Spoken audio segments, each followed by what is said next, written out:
Assalamu alaikum students and welcome to another lecture of Slate. This is Khawaja Yasin. Let's study chemistry. For this lecture especially, there has been many requests to quickly teach a lecture of electrolysis and or electrochemistry to all of you. So students, what is electrochemistry? Electrochemistry is that branch of chemistry which deals with the creation or the usage of electrical current for chemical processes. But again, that's something that they're not going to ask you. But in electrochemistry, there are two important processes that you need to know. The first one, which is electrolysis, and that happens in an electrolytic cell. And the other one is electrochemical cell, which you will study in detail in A level. But let's talk about electrolysis and electrochemistry. What's the difference between electrochemical cell and electrolytic cell? So in the case of electrolytic cell, the process which is going on, it's electrolysis. What is electrolysis? The bio students can relate. The lysis means breakdown or decomposition. So electrolysis is the breakdown or decomposition of a compound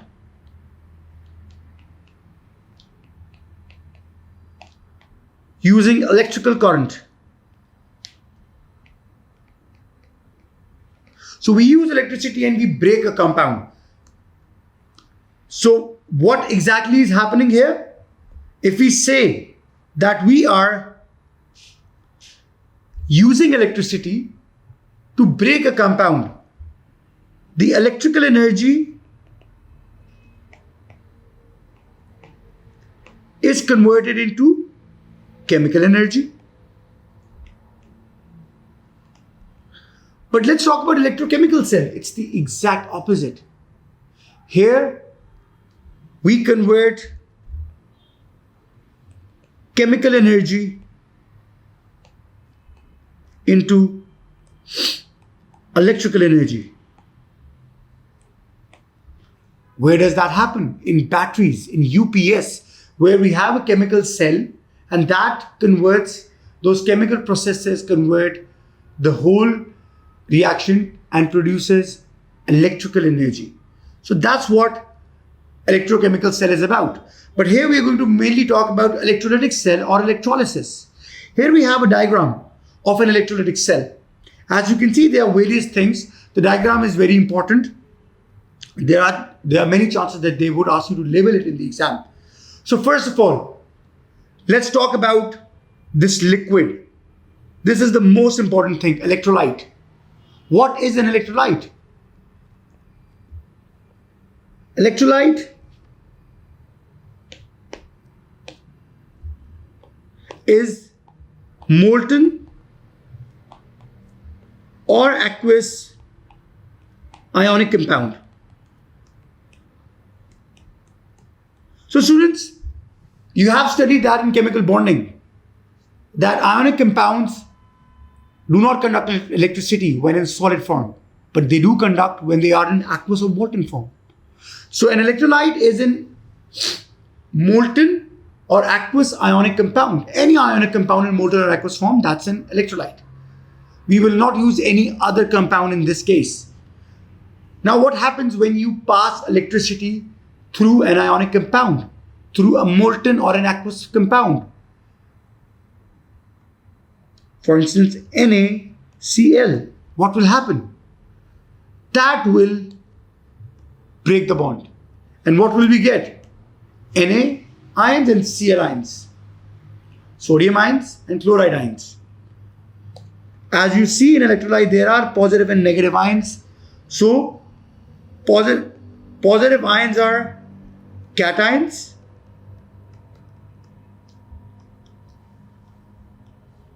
and negative ions are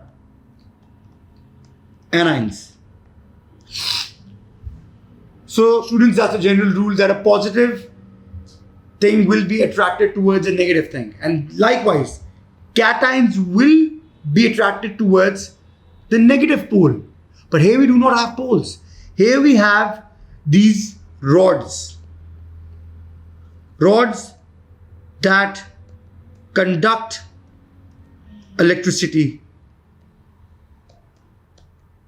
And what do we call them? Electrodes. In electrolysis, there are two types of electrodes, cathode and anode. They have derived their name not because of their own or their charges. They have derived their name because of the ions that are attracted towards them.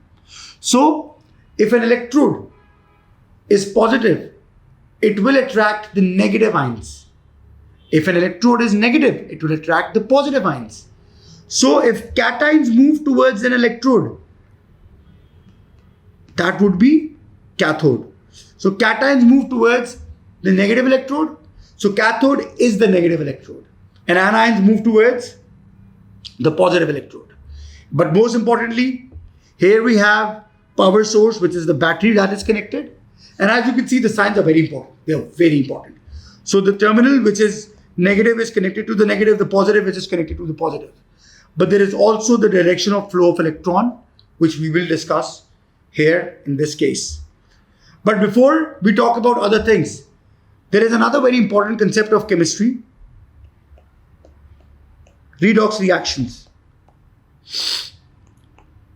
What do redox reactions talk about? They talk about two processes taking place simultaneously. What are the two processes? Reduction, oxidation. So reduction, they're just simple. They have to happen together. If reduction is happening, oxidation will be happening, and they're the exact opposite of each other. So reduction is the gain of electron, and hence oxidation is the loss of electron. The reduction is the increase in oxidation number,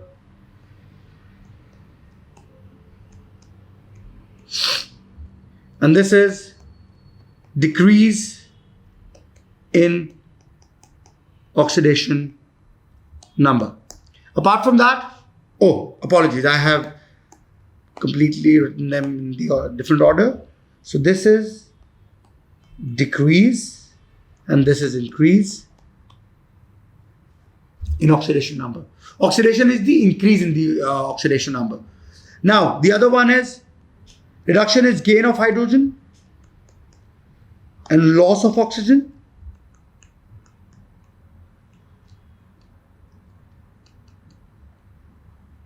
Oxidation is the exact opposite. Loss of hydrogen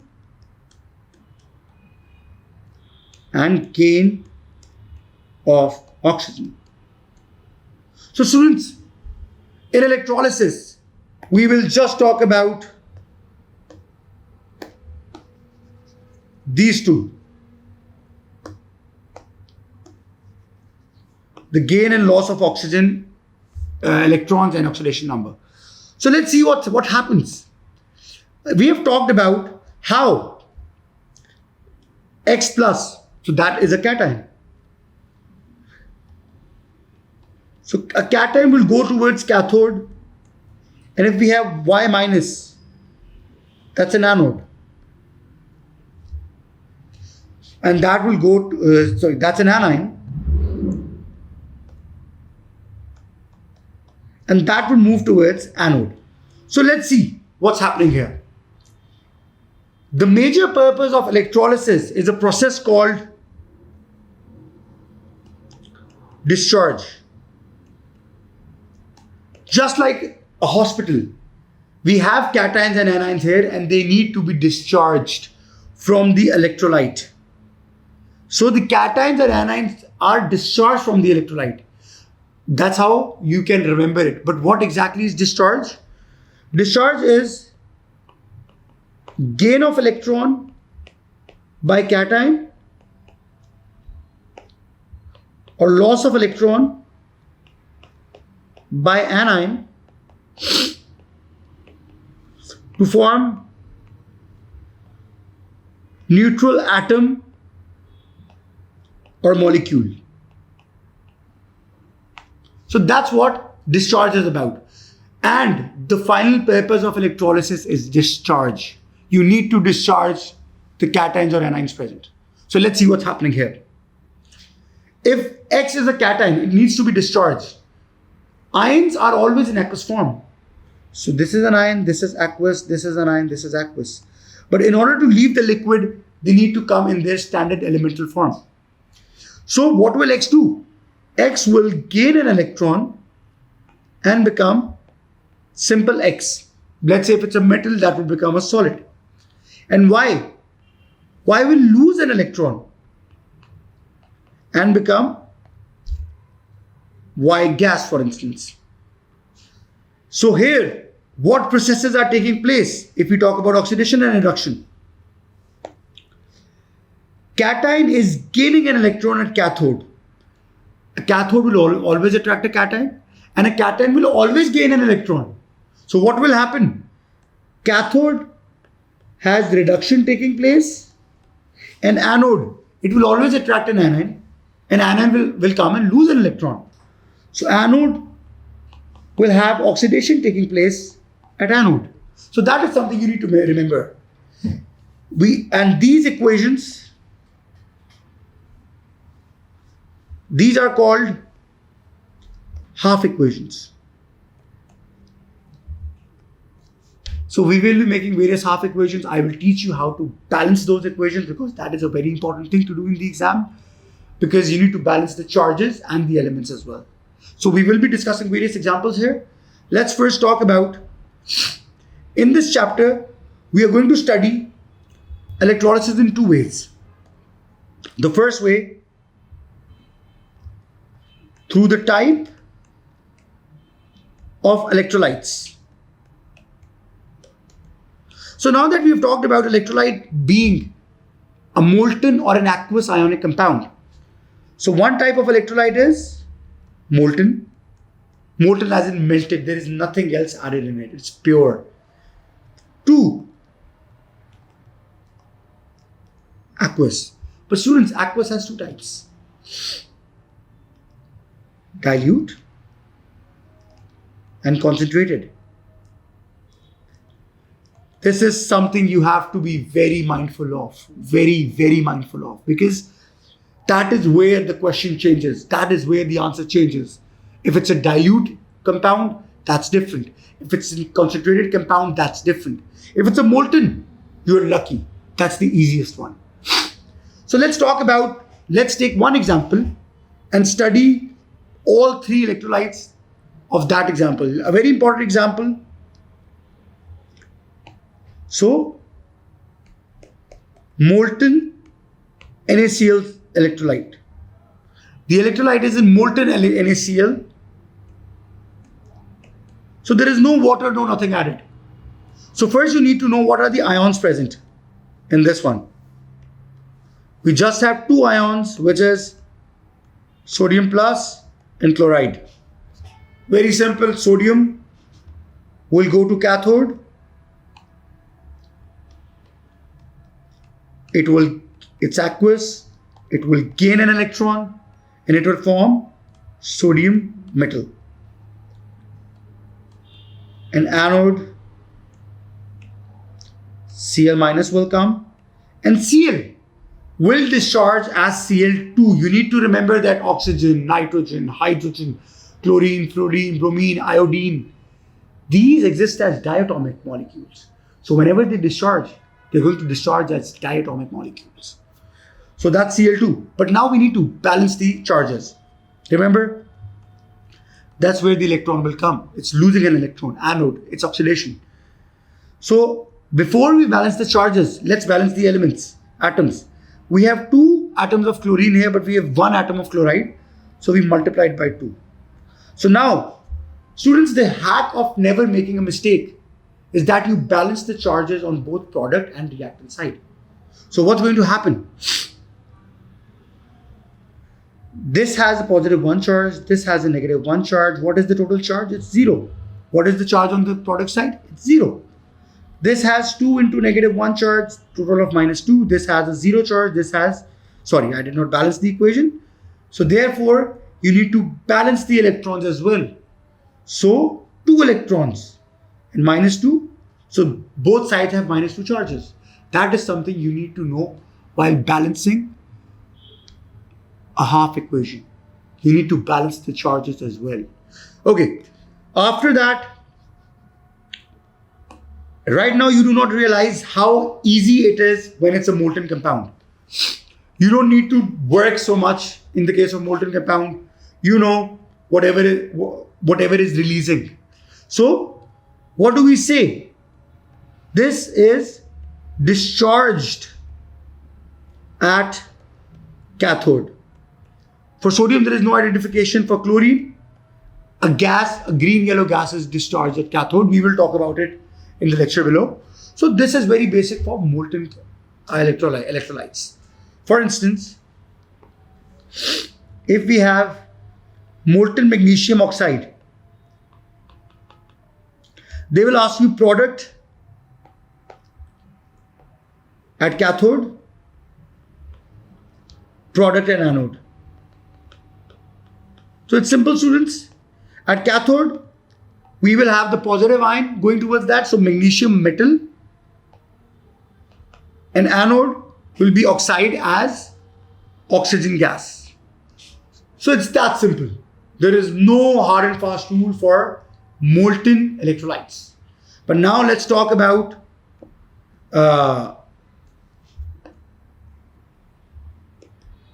aqueous electrolytes. And in the case of aqueous electrolytes, we will talk about an important example, that is of dilute, as I said, dilute NaCl electrolyte, which is aqueous, obviously. Let me take them down to the other page. This we will study later, quite later. These are the types of electrodes. We will study them later, but this series is very important. So, dilute sodium chloride electrolyte. What are the ions present? Obviously, we have sodium ion, we have chloride ion, and since aqueous, we have water, and water is electrolyzed into H plus and OH minus. So, H plus and OH minus ions. Now students, there is going to be a race between these ions. Remember rule, only one will be discharged. The other, the loser stays. There is a race, there is only one winner. So, how will you find it out? There is a specific rule, there is a specific series that you need to memorize. Once you memorize that series, you have to follow that in the case of dilute, but not in the case of concentrated. As I said, that's where it becomes trickier. So, let's first say cathode. What is the competition at cathode? Cations. We have sodium cation and we have hydrogen ion. Now, this is the discharge series that you have to memorize.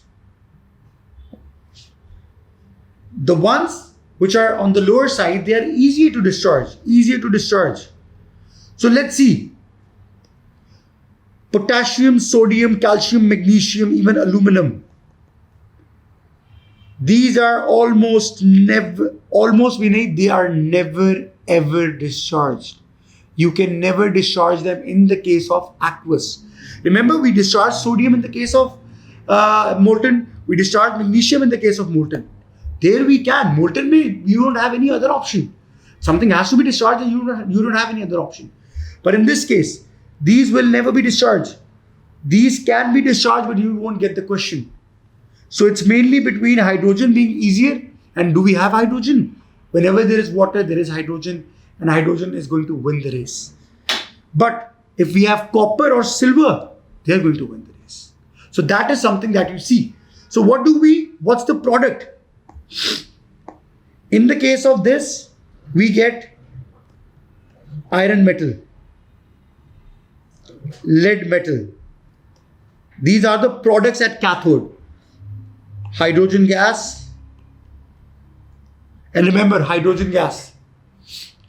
extinguishes, the lighting splint extinguishes with a pop sound. That's what they can tell you about.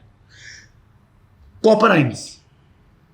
Copper ions are blue in color, but copper as a solid, when they say a solid is deposited at cathode, so copper solid has pink color. And whenever they say a pink solid is deposited at cathode, remember, that's copper. Silver solid. Now, there will be a competition in anions as well. Remember the first two, sulfate and nitrate will never ever be discharged. Never.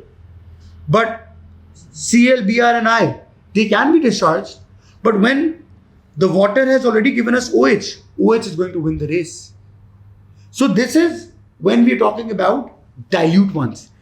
Remember one thing, cations. Cations are from which family? They're metals. So cathode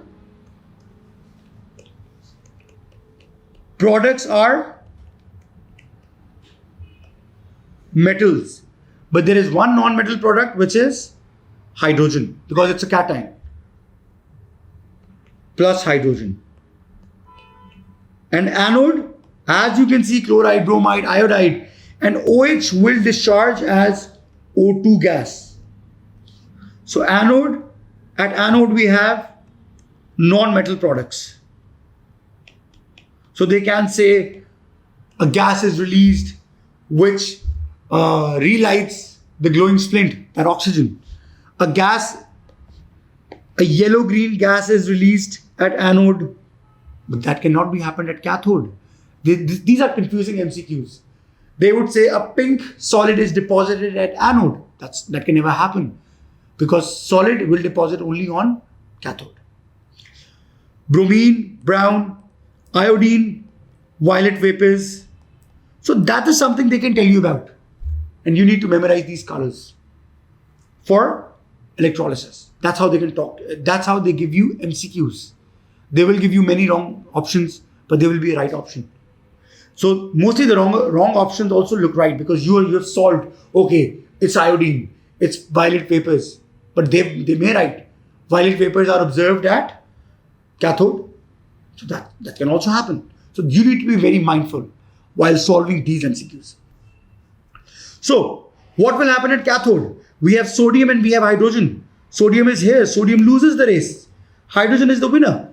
So H plus will gain electron and will form H2. Now we have to balance 2H, so 2, hence 2 electrons. At anode, we again have a competition. Cl and OH, chloride ion and hydroxide ion. Chloride is there and OH will discharge first, but we are talking about dilute here, not concentrated. Remember, I repeat. So OH. Now memorize this equation. This is a little trickier one. So there's always going to be 4 hydroxide ions. They will form 2 moles of water plus oxygen gas plus water liquid and 4 electrons. That's what you have. So they can also ask you something in the exam. That's rare, but that happens. As I said, electrolysis is the discharge of ions from electrolyte. So these have left the electrolyte. Now electrolyte after the electrolysis will not have H plus ions, will not have OH ions. So H plus and OH have been removed from electrolyte. So if they ask you electrolyte left, what will you do? We had an aqueous solution of sodium chloride, but from that solution, water has been removed. A few water has been given back, but mostly water has been removed. So from an aqueous solution, if I remove water, what do I get? Concentrated NaCl. So students, we will be talking about more examples, but this is the discharge series that you need to memorize. This side is exactly a replica of the reactivity series of metals. But this is something you need to memorize as well. So that's what you need to memorize for dilute electrolytes. Now let's talk about concentrated electrolytes.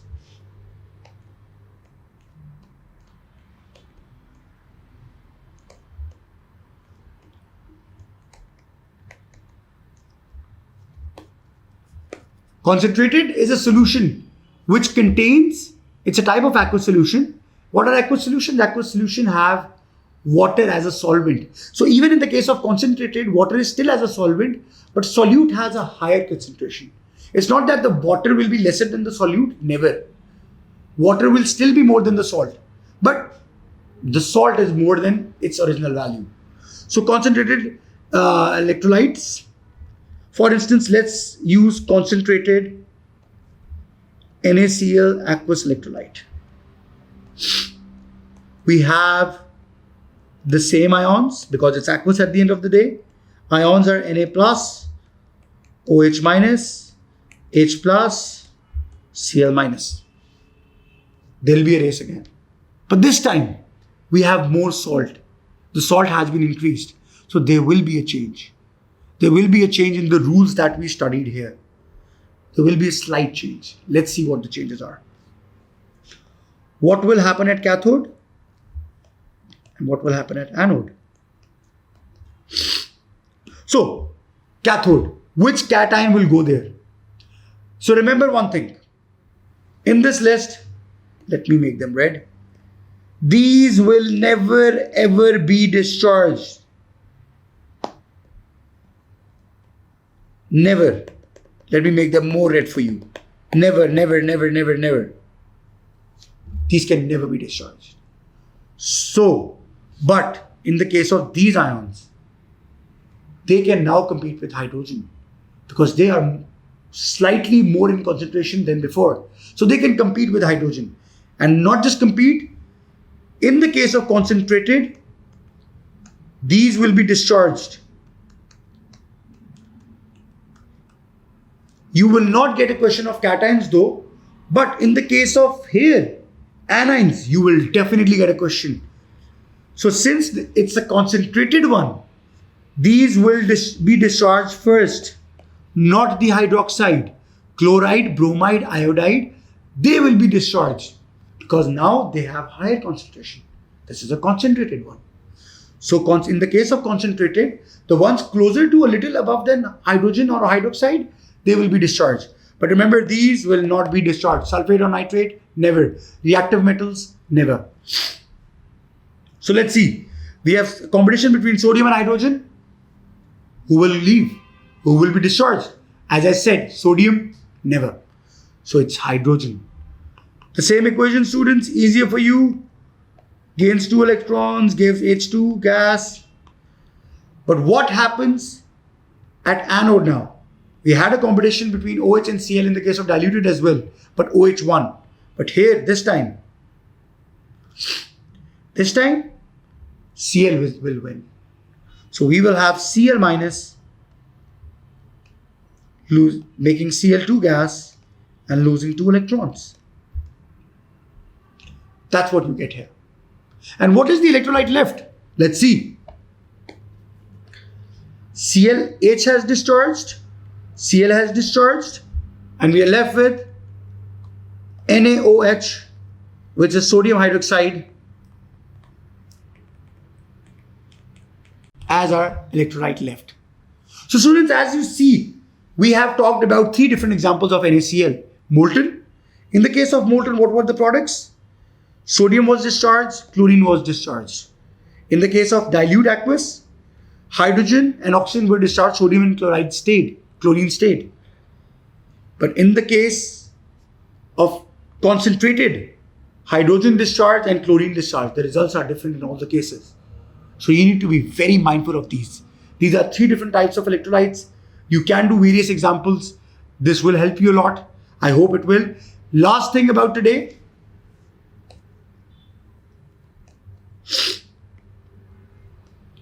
Type of electrodes. There are 2 types of electrodes. One is inert, one is active. So inert is the one we've been dealing with before in the previous electrolysis. For instance,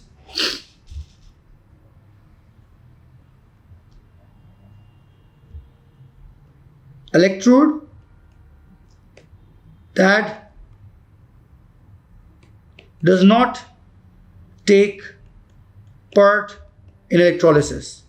Remember, in the above cases, what was the purpose of electrode? Just to pass the current, just to complete the circuit. So it was not a part of electrolysis, it was just a part of electrical conduction. But the active, you must have those students in your class who are very active. Like they just want to be active, they just want to be heard, they just want to be known. So active is that one. Over efficient, I'm sorry to say. But yeah, over efficiency. Active will say, just stop electrolysis, let me become a part of the process. So, takes part in the process of electrolysis.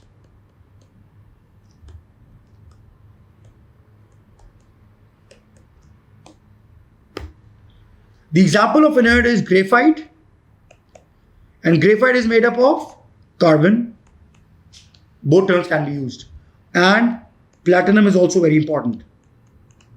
But here copper is the most important one, but there can be other metals like nickel, chromium, various ones, silver for various purposes. We will study how will that purpose make a difference. So these are the difference between the two types of electrodes. But what will that do?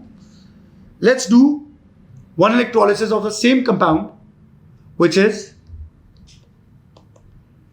aqueous copper sulfate dilute.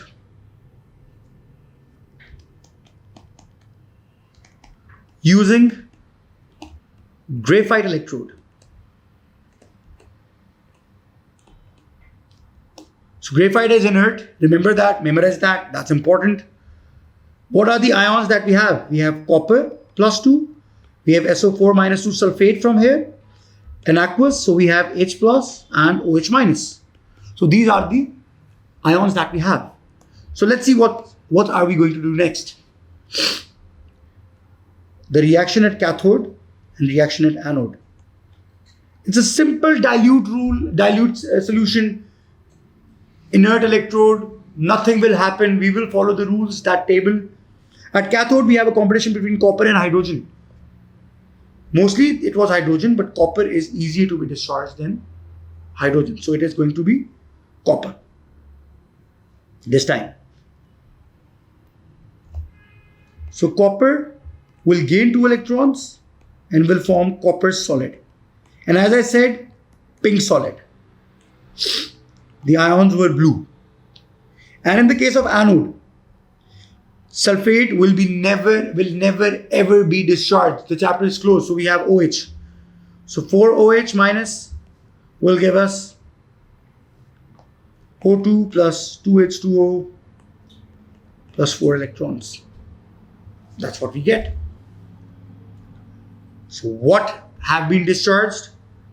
Copper and OH. And the electrolyte left is H and SO4 will form. H2SO4 is the electrolyte left. If we do the electrolysis of aqueous sulfuric acid, so hydrogen will be discharged, sulfate will never be discharged, and you will be left with again concentrated sulfuric acid. So that is something you can find out using the discharge series. So in the case of dilute copper sulfate, it was the same thing. But let's talk about active one. That's going to be different.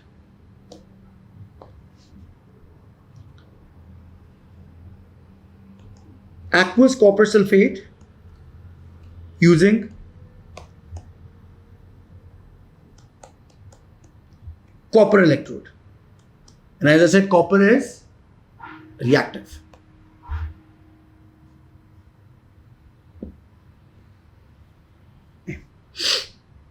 So here we have both the electrodes made up of copper.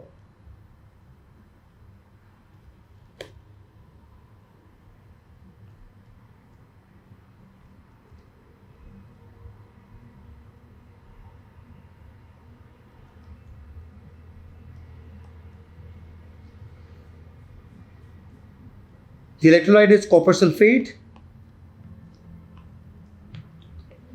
This is anode.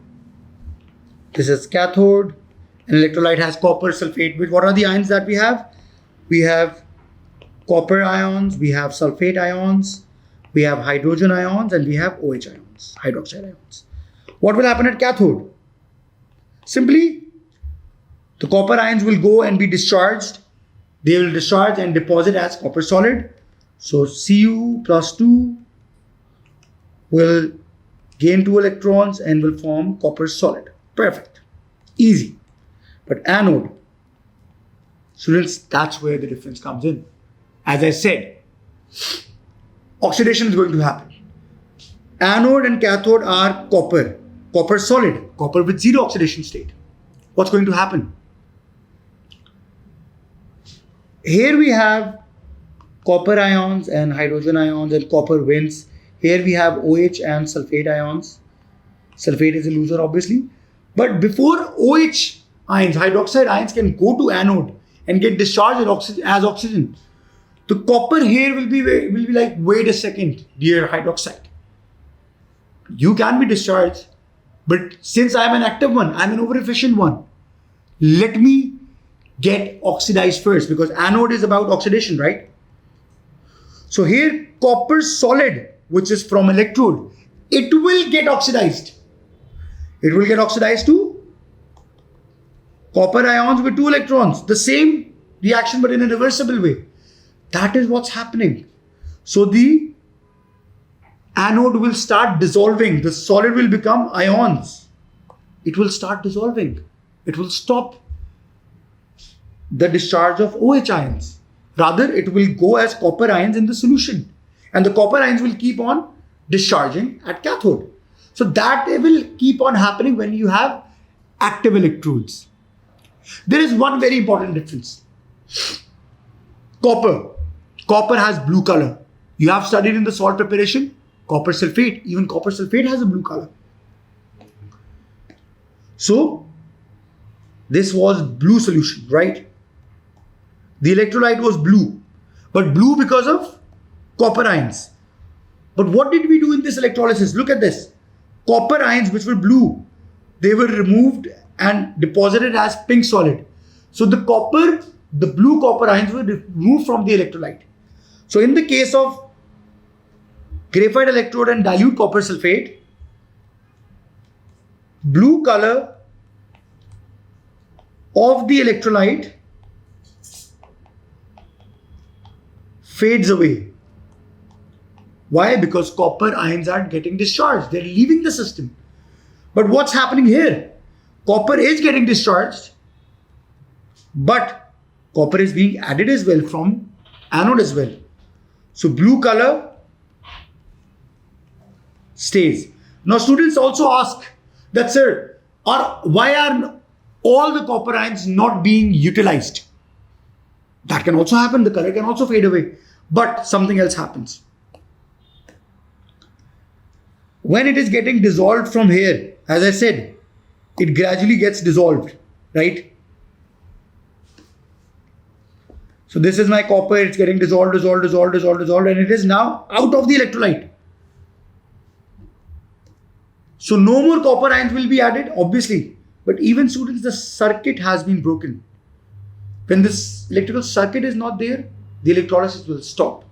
The copper ions will stay, they will not be discharged. So that's what's going to happen.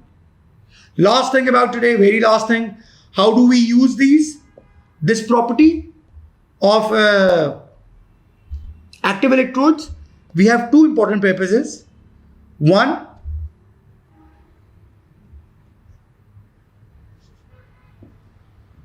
is the purification of metal.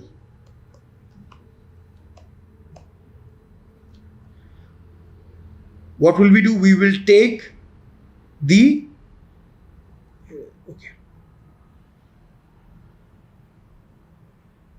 Now look at the image. Here we have taken the impure one here. The impure one is here at anode, because anode, as I said, anode is oxidation. So the impure one will be oxidized from, let's say it's copper. So the copper solid will be oxidized as copper ions. It will go into the solution here, and the impurities will settle at the base. The impurities will not be electrolyzed, or they will not be oxidized. They will just settle at the base. And the copper ions here will be deposited at cathode. As you can see in this image, that the pure copper from here, it has been deposited here.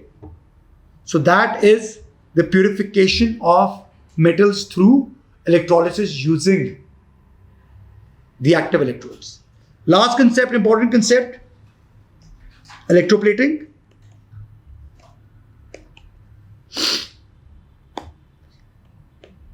Using electrolysis to deposit a thin layer of metal on an object. As you can see, as you have seen here, anode dissolves and it is deposited on cathode. So we're going to use the very same concept here. We have an example of nickel here.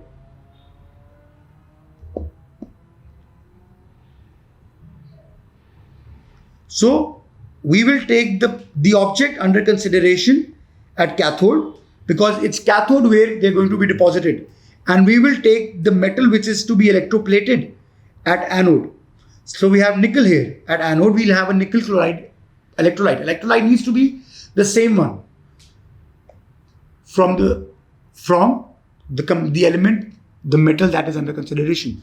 So there we had copper and copper sulfate. Here we have nickel and nickel chloride. So it's an iron object, cathode. What will happen? First, nickel from the electrolyte will be deposited at cathode by gaining 2 electrons and will form nickel solid. It will be deposited here, and more nickel will be oxidized here. So nickel solid at anode will be oxidized as nickel ions. So that's what's going to happen, students. And then this nickel is electroplated, and that's all what electrolysis is all. That's what electrolysis is all about. So thank you so much for being here with me. You should practice questions, because the concepts of dilute and aqueous are very important. Dilute and concentrated. So that will help you. I hope this lecture will help you to solve those questions. So thank you so much for being here with me. Allah Hafiz.